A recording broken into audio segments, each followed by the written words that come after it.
C'est des amis proches de moi qui m'avaient raconté qu'ils avaient découvert, à la mort d'un parent qui les avait plus vus depuis des années, qu'ils avaient un frère ou une sœur, un truc comme ça. Donc il y a 2 personnes de mon entourage à qui est arrivée cette histoire. Et donc c'était un truc que j'avais entendu comme ça, et simplement j'ai fait le lien entre cette histoire un jour et une idée de jumeaux, parce que j'ai des amis qui sont jumeaux, j'ai un ami en Belgique, et donc j'ai fait la connexion entre les 2 idées en me disant mais et si ce type qui va chez le notaire découvre non pas qu'il ait un frère, mais un frère jumeau, quoi. Et ensuite je me suis demandé quel était le point de vue le plus intéressant, c'est-à-dire à savoir est-ce que je raconte l'histoire du frère jumeau qui découvre qu'il a un frère jumeau qui arrive, est-ce que je raconte l'histoire du mec qui revient, peut-être sachant lui que son frère existe, c'est un point de vue, je veux dire, ou est-ce que je raconte un point de vue extérieur et je montre les 2 frères, chacun dans leur vie, quoi. Et puis je suis parti de l'idée de suivre exclusivement le point de vue de celui qui ne sait rien. Et donc ça veut dire que dès le début du film, j'emmène le spectateur dans une histoire qu'il ne comprend pas. Mais la visite de ton frère. Tu m'as toujours dit que tu aimais ta vie, Rand. Il a toujours été François Louis.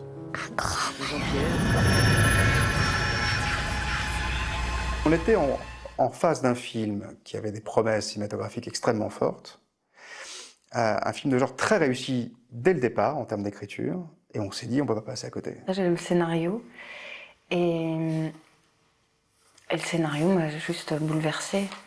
Et par le sujet, tout d'un coup, c'est un thriller psychologique, un film de genre, et aussi sur toutes les épaisseurs psychologiques et la finesse psychologique de tous les personnages. Ils m'ont donné ce scénario à lire en me disant bon, on a déjà vu des gens, ils ont leurs opinions, et bah, dis-nous ce que t'en penses. Donc je l'ai lu, puis déjà j'ai les yeux qui se sont ouverts doublement, parce qu'en plus moi je m'attendais à une comédie.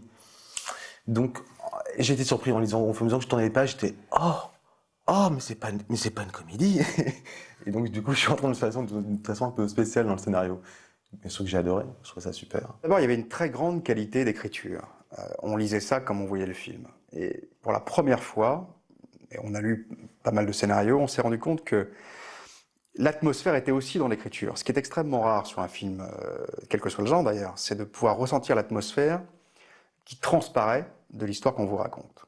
Et donc, avec des mots très simples, Cleven et son co-auteur, Jérôme Salle, avaient su exprimer quelque chose de très fort en termes de tension, de violence sous-jacente, je dirais de suspense, extrêmement bien décrit. Et puis, il y avait un suspense qui allait crescendo, un peu un film d'Hitchcock finalement.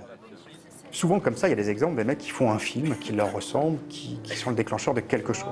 Je crois que Un trou pour Cleven, c'est le film qui en fera quelqu'un de différent. Il avait le sujet dans la peau, il le sentait, il avait travaillé, il avait totalement rédigé. Et l'idée originale venait de lui.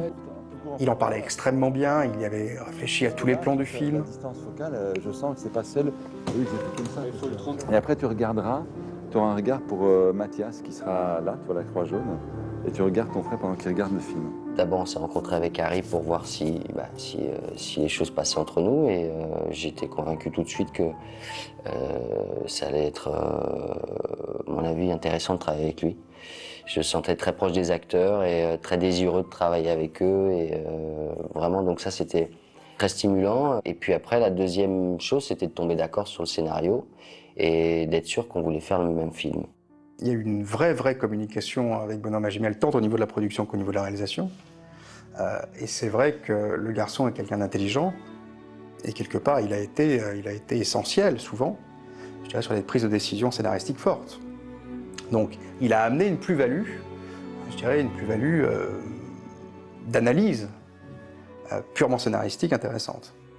J'essaie de m'impliquer dans toutes les genres de séquences, de toute façon, enfin, que ce soit action ou pas action. Et surtout dans un film comme ça, de toute façon, on ne peut pas faire autrement. Mais c'est vrai que plus sur un film comme ça qu'un autre, je me suis beaucoup investi dans l'écriture. Et on a beaucoup travaillé sur l'écriture, sur la réécriture du scénario.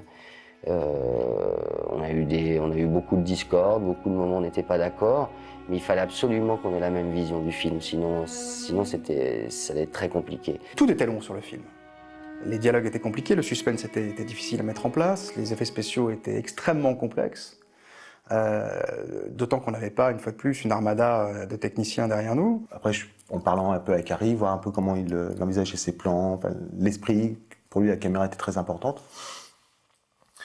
Je dis bon bah voilà, il y a vraiment un mélange de deux solutions. Pour certains plans, il faudra comme vraiment passer par du motion control. Et puis il y en a d'autres, on peut tricher et puis laisser la caméra ad lib à l'épaule ou sans problème. Et puis le travail a avancé. Et puis au fur et à mesure, on m'a enlevé mes jouets, donc j'avais plus de motion control, j'avais plus rien, mais il fallait faire quand même tous les jours le film. Et donc après, ça a été toute une série de ruses pour le faire. Merci Sylvain. Au suivant. Les enfants, s'il vous plaît. Jeanne, j'aimerais bien que tu souris, s'il te plaît. Fais un petit effort.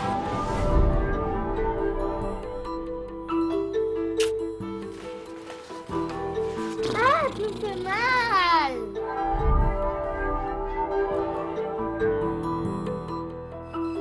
Allez, venez près de moi, mes amoureux.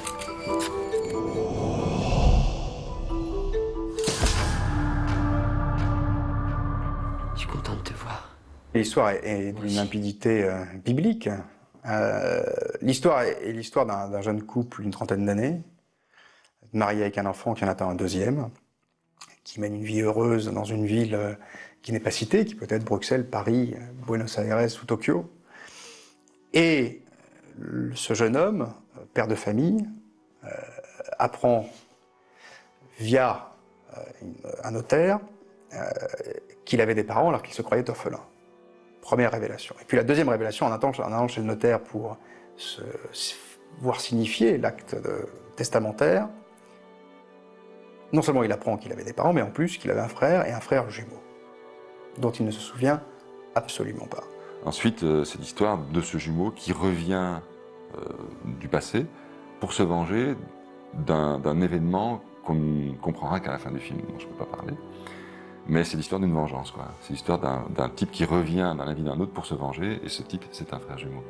C'est difficile de donner sa version, parce qu'il y a énormément de versions possibles. Et je pense surtout aux motivations de Thomas, parce que c'était les grandes questions sur ce tournage, à savoir, est-ce que c'est quelqu'un de sincère? Est-ce que c'est une victime? Est-ce que c'est un personnage qui est en souffrance? Est-ce que sa vengeance est morale? Est-ce qu'elle ne l'est pas? Et donc, voilà, après, il a fallu choisir. Mais comment c'est possible? Mais juste avant de mourir, maman m'a dit que t'étais vivant. Ça m'a fait un choc terrible.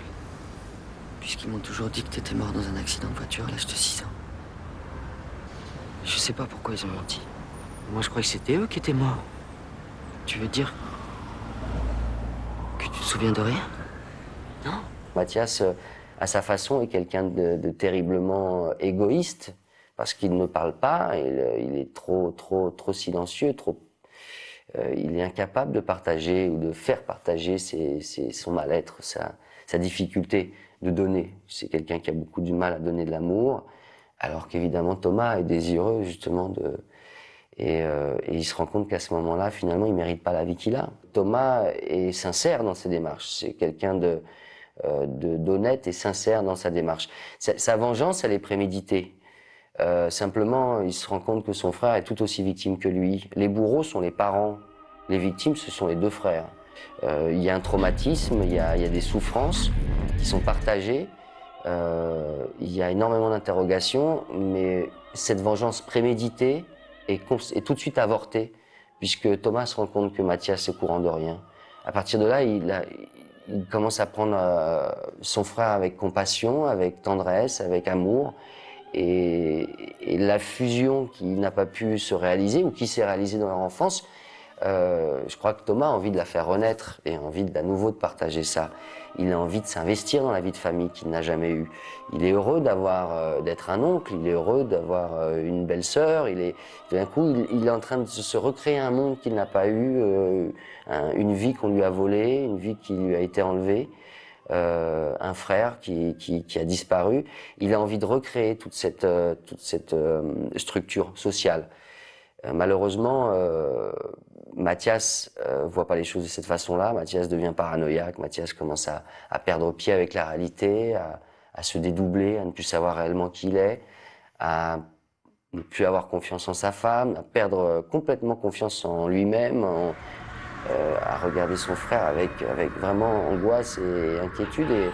Et je crois que, voilà, à un moment donné, le monstre Ils deviennent tour à tour des monstres. Enfin, c'est très particulier. Chut. Thomas?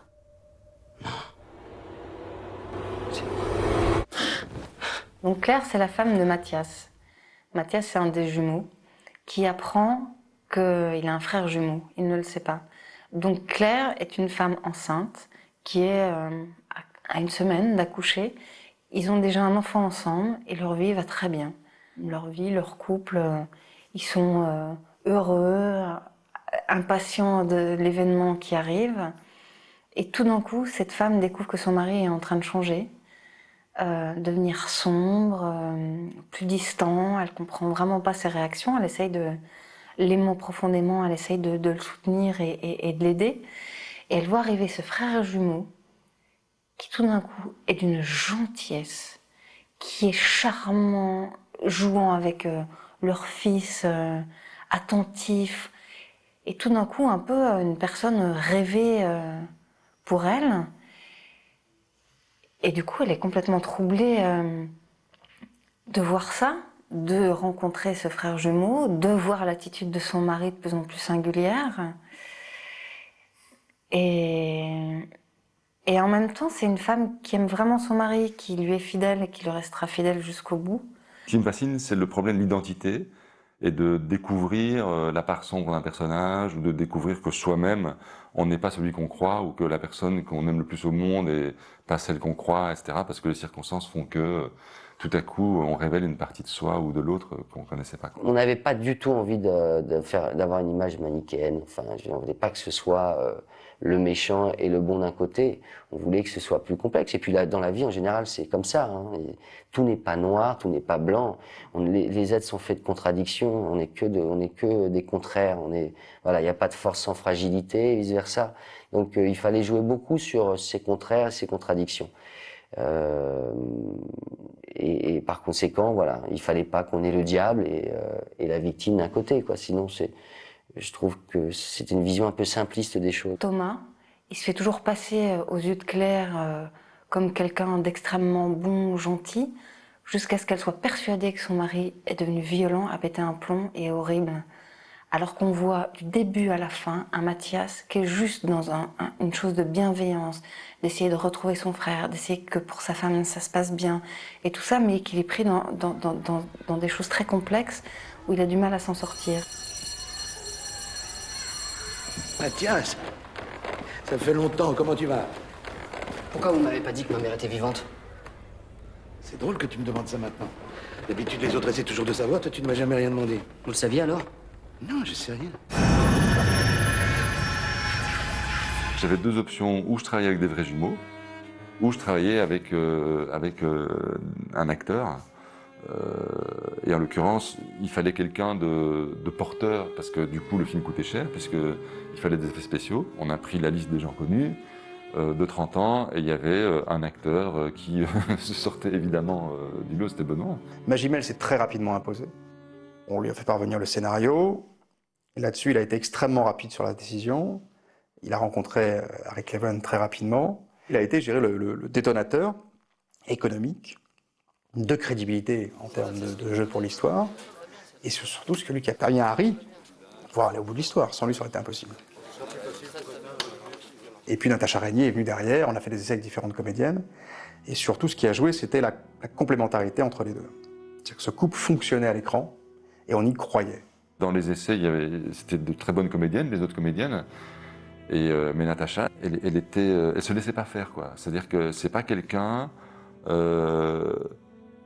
qui fait semblant, quoi. Voilà. Tu lui demandes un truc, elle résiste, tu insistes, et puis en fait elle te le fait, et c'est impressionnant, quoi. Mais elle n'est pas juste gentille, tu lui dis tiens, tu fais un truc comme ça, elle le fait, et c'est chouette, quoi. Elle n'est pas du tout scolaire, quoi. Tu vois, c'est nana. Tu pousses, elle résiste, elle te dit qu'est-ce qu'il me veut, machin, elle se bat et tout, puis à un moment donné, paf, elle lâche, et quand elle lâche, tu dis waouh. Est-ce que je te demande si sa femme t'a touché? Pardon. Et il avait une manière de mettre en condition qui rendait l'acteur complètement présent, sans artifice, avec toute une recherche justement corporelle et pas psychologique en fait. Et il m'a vraiment épatée. Mais fais gaffe de ne pas être trop en commande sur lui à la fin. Donc c'était bien la position, mais pas trop près dans son oreille. Ok. Ok, si on tournait. En fait, on a commencé à travailler d'abord à la table, à faire une lecture du scénario. Il y avait l'acteur, il y avait Benoît bien évidemment, et puis l'acteur qui fait son double, il s'appelle Morgan Pérez. Et en fait, il n'a pas été du tout choisi pour sa ressemblance physique avec Benoît, mais sur sa qualité d'acteur. Et effectivement, c'est un acteur qui est aussi puissant, charismatique et fin que Benoît. Donc en fait, je me retrouvais face à deux acteurs très très balèzes et très forts, d'énergie très très différente. Benoît a senti qu'il avait en face de lui un type fort, quoi. Donc du coup, tu vois, ça a fait monter la sauce. Et puis la rencontre avec Natacha, pareil, quoi. Première répétition, ça a fait monter le truc. Donc c'était vraiment très très bien, quoi. Les répètes étaient très très emballantes, très enthousiasmantes. Quand j'ai rencontré Harry, ce qui m'a séduit, c'est le travail qu'il avait envie de faire avec ses acteurs. Étant acteur lui-même, enfin, il a arrêté de faire l'acteur, il le fait de temps en temps, mais ayant été acteur, il avait forcément une connaissance un peu plus intime du travail qu'on peut faire et il était très désireux de le faire. Donc, à ce moment-là, moi, j'avais très envie de retrouver. C'est rare les directeurs d'acteurs, c'est rare de faire ce genre de travail, de répéter, c'est rare en fait. Il y a très peu de metteurs en scène qui veulent le faire, à juste titre, hein, c'est pas une nécessité. Je crois que si on a envie de le faire personnellement, enfin de son côté, on peut le faire. Mais là, cette relation avec son metteur en scène, c'est intéressant, forcément. Il m'avait demandé des répètes, mais moi je voulais en faire. Donc on a effectivement répété ce qui se fait, je crois, assez rarement en fin de compte. Je crois que les acteurs le demandent souvent, mais ça se fait finalement assez peu. Mais moi, c'est un truc que je fais toujours, donc voilà. On a dû répéter 3 semaines, enfin à peu près une dizaine de jours, vraiment, quoi. Et ça change tout, quoi. C'est vrai que ça change tout. Moi, c'est un travail que j'aime faire en tous les cas. J'avais visionné les films dans lesquels jouait Benoît et j'avais capté un truc. Je m'étais dit, tiens, quand Benoît est dans la neutralité absolue et qu'il est juste chargé émotionnellement, mais qu'il ne joue rien, il est génial, quoi. Et j'étais obsédé par ça. Donc en répétition, à un moment donné, j'ai demandé on a pris une prise, et j'essayais de lui expliquer ce que je voulais. Et à un moment donné, on a fait une scène, mais genre 60 fois, quoi. Même qu'il en avait marre, quoi. Il dit, putain, fais chier et tout. Puis on recommençait, mais il se prêtait au jeu, hein. Et il avait l'impression aussi qu'il cherchait un truc, qu'il n'y arrivait pas. Et puis finalement, tac, on l'a eu, j'ai montré. Il s'est trouvé lui-même très bien, quoi. Donc dès ce moment-là, il m'a fait confiance pour le diriger. Et donc bon, après, c'est sur 10 semaines, donc c'est pas toujours aussi magnifique et tout le temps, quoi. Donc c'est variable. Au moment où on fabrique le film, il faut pas se poser trop de questions. Je crois qu'il faut avoir posé des questions avant, il faut avoir travaillé beaucoup avant pour arriver et tout de suite tourner et enchaîner les prises et puis faire et pas perdre une demi-journée à se demander si c'est la bonne émotion, si c'est la bonne direction. Il y a des séquences où je pense qu'on a vraiment réussi à toucher quelque chose que je pense qu'on voit pas souvent chez lui, quoi. Moi, je crois que c'est son meilleur rôle, hein.